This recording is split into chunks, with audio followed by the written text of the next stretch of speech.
नमस्कारं सर्वेषां छात्राणां स्वागतम् अस्ति। अद्य वयं स्नातकद्वितीयवर्षस्य कक्षायां संस्कृतसाहित्येतिहासः इति विषयम् आधारीकृत्य खंडकाव्यानां विषये पठिष्यामः। नमस्कार विद्यार्थियों, पिछले वीडियो में हमने खंडकाव्य के अंतर्गत ऋतुसंहार खंडकाव्य का अध्ययन किया था, जो कि कालिदास की कृति है। आज हम उन्हीं का एक और खंडकाव्य के विषय में यहाँ पर चर्चा करेंगे। इस खंडकाव्य का नाम है मेघदूतम। मेघदूत नामक खंडकाव्य के विषय में चर्चा कर रहे हैं। देखिए, महाकवि कालिदास की मेघदूत नामक कृति जो है, यद्यपि केवल 120 श्लोकों की ही है, तथापि इस कृति ने कवि को अपूर्व ख्याति प्रदान की है। यद्यपि यह ग्रंथ मात्र 120 श्लोकों में पूर्ण हुआ है, समझ रहे हैं आप, 120 श्लोक इस ग्रंथ में है मात्र, फिर भी इस ग्रंथ की ख्याति इतनी प्रसिद्ध है कि कालिदास के विषय में ये ग्रंथ के नाम से एक सूक्ति प्रसिद्ध हो गई है समीक्षकों में। और सूक्ति क्या है? मेघे माघे गतम वयः।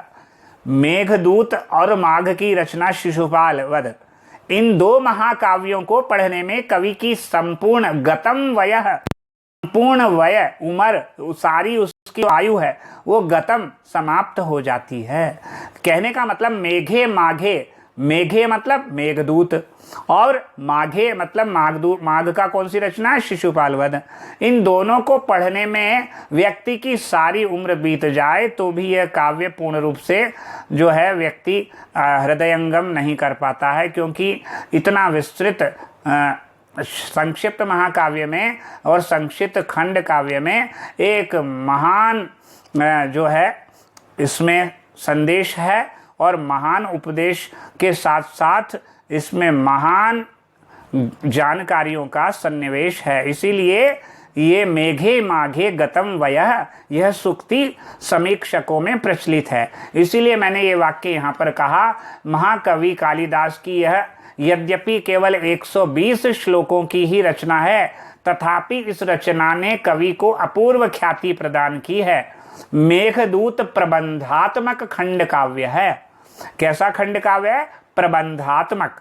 प्रबंध का मतलब है महाकाव्य की तरह से इसमें एक कथा चलती है, भले ही वह कथानक लघु होता है, संक्षिप्त होता है, इसलिए एक कहानी है, इसीलिए इसमें कहा इन्होंने मेघदूत एक प्रबंधात्मक खंड काव्य है। इसमें अच्छा थोड़ी सी कथा भी जान लेते हैं। इसमें एक ऐसे यक्ष की विरह व्यथा का वर्णन किया गया है जो एक वर्ष के लिए अपनी प्रिय पत्नी से वियुक्त कर दिया जाता है। इसमें एक यक्ष की कथा है और वह यक्ष ऐसा यक्ष है जो एक वर्ष के लिए जिसे अपनी पत्नी से अलग कर दिया गया है। किसी प्रमादवश उसने ऐसा कोई कार्य किया, लापरवाही के कारण उसने जो है अपने कार्य में प्रमाद किया। उस प्रमाद के कारण, अपने कार्य से प्रमाद करने के कारण यक्ष को एक सज़ा हुई, और वह सज़ा क्या हुई? एक वर्ष के लिए उसे अपनी प्रिया पत्नी से वियुक्त कर दिया, पृथक कर दिया गया। एक वर्ष आप इधर रहो, आपकी पत्नी यहाँ पर रहेगी और आप एक वर्ष से दूर एकांत में निवास करोगे एक वर्ष के लिए। इसमें एक ऐसे यक्ष की विरह व्यथा का वर्णन है जो एक वर्ष के लिए अपनी प्रिय पत्नी से वियुक्त कर दिया जाता है। उसकी पत्नी हिमालय में स्थित अलकापुरी में निवास कर रही है, यक्षों की नगरी में रहती है। जो पत्नी तो कहाँ रहती है? उनकी पत्नी जो है यक्ष की पत्नी कहाँ पर है? यक्ष की पत्नी हिमालय में स्थित अलकापुरी में यक्षों की नगरी में रहती है। और यक्ष स्वयं कहाँ पर है? यक्ष स्वयं मध्य भारत में स्थित रामगिरी नामक आश्रम में प्रवास कर रहा है। तो ऐसे वो पृथक हो गया, स्वयं को इतना दूर रहना पड़ रहा है यक्ष को। यक्ष स्वयं मध्य भारत में स्थित, मध्य भारत में स्थित कौन सी जगह है? रामगिरी नामक आश्रम में प्रवास कर रहा है। रामगिरी आश्रमेशु वहाँ पर उक्ति आती है, तो वहाँ पर वह निवास कर रहा है। वर्षा काल के आरंभ में वह मेघ को दूत बनाकर अपना संदेश प्रियतमा के पास भेजता है, इसीलिए इसका नाम क्या पड़ा है, मेघदूतम। वर्षा काल के आरंभ होते ही वह मेघ को दूत बनाकर अपना संदेश प्रियतमा तक भेजता है, इसीलिए दूत, मेघ को दूत बनाकर जो है उन्होंने यह काव्य लिखा है, इसीलिए इस काव्य का नाम मेघदूत रखा गया है। मेघदूत में 2 भाग हैं। मेघदूत जो 120 श्लोकों की मात्र रचना है और जिसमें 120 श्लोक हैं, तो उसके 2 भाग किए गए हैं। पहला पूर्व मेघ और दूसरा उत्तर मेघ, 2 भाग हो गए, पूर्व मेघ और उत्तर मेघ। तो इसमें दोनों में क्या वर्णन है, पूर्व मेघ में क्या है और उत्तर मेघ में क्या, ये देख लेते हैं हम। पूर्व मेघ में रामगिरी से अलकापुरी तक मेघ के मार्ग का रोचक वर्णन किया गया है।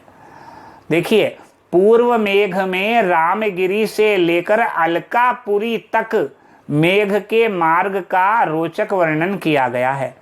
मेघ जब प्रस्थान करता है रामगिरी से, तो रामगिरी से लेकर अलकापुरी तक जितने भी क्षेत्र पड़ते हैं, उन क्षेत्रों का रोचक वर्णन इस पूर्व मेघ में हमें प्राप्त होता है। भारतवर्ष के प्राकृतिक सौंदर्य का सुंदर चित्रण कालिदास ने इसमें खींचा है। उज्जैनी का वर्णन अपेक्षाकृत विस्तार से किया गया है। ये पूर्व मेघ के बारे में पढ़ लिया। अब उत्तर मेघ के बारे में जान लीजिए थोड़ा सा। उत्तर मेघ में अलकापुरी के वर्णन के प्रसंग में यक्ष के भवन तथा उसकी प्रियतमा का चित्र अंकित किया गया है।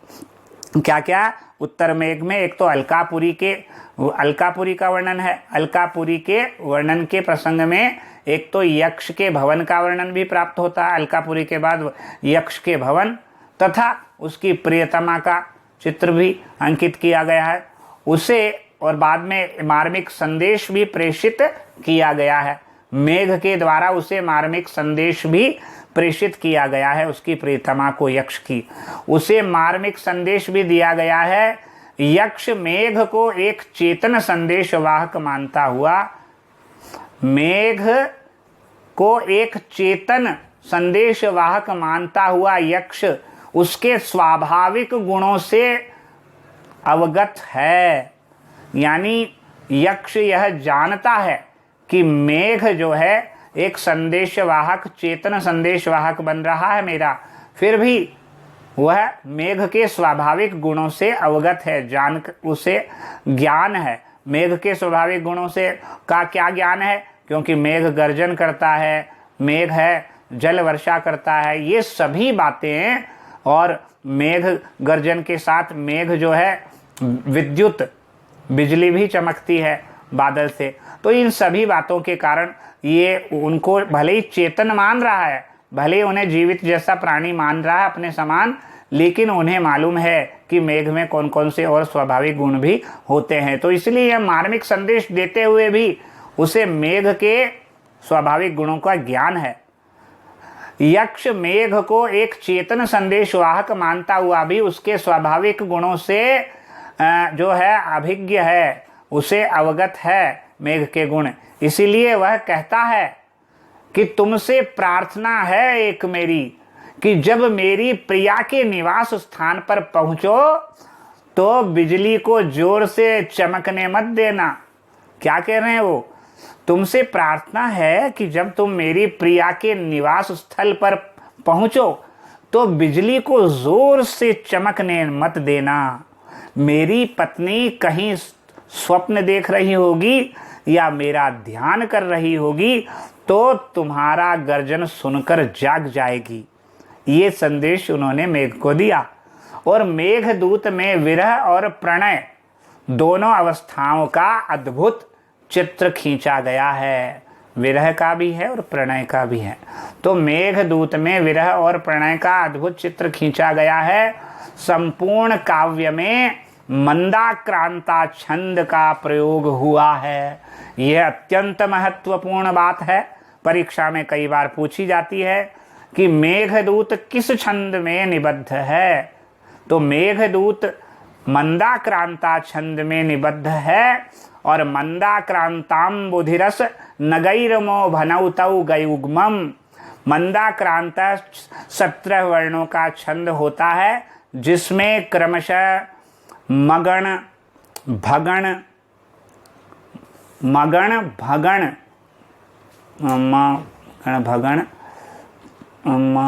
फिर नगण, फिर तगण तगण और अंत में 2 गुरु। मगण भगण तगण, मगण भगण और नगण। मगण भगण नगण 3 हो गए, उसके बाद 2 तगण और अंत में 2 गुरु, हो गए 17। पहले तो मगण, फिर भगण, फिर तगण, 3 हो गए। मगण भगण और नगण, ये नगण है। यहाँ पर तीसरे नंबर पर तगण तगण 2 हैं लास्ट में। तो ऐसे कुल मिलाकर 15 हो जाते हैं और अंत में 2 गुरु वर्ण हैं।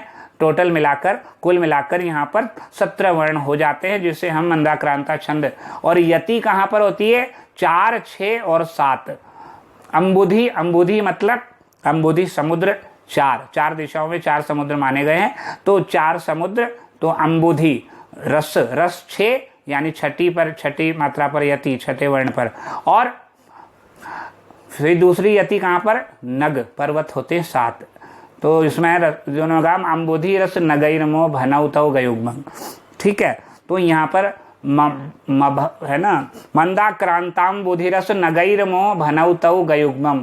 मगण भगण नगण तगण तगण और 2 गुरु वर्ण, कुल मिलाकर 17 वर्ण हो गए।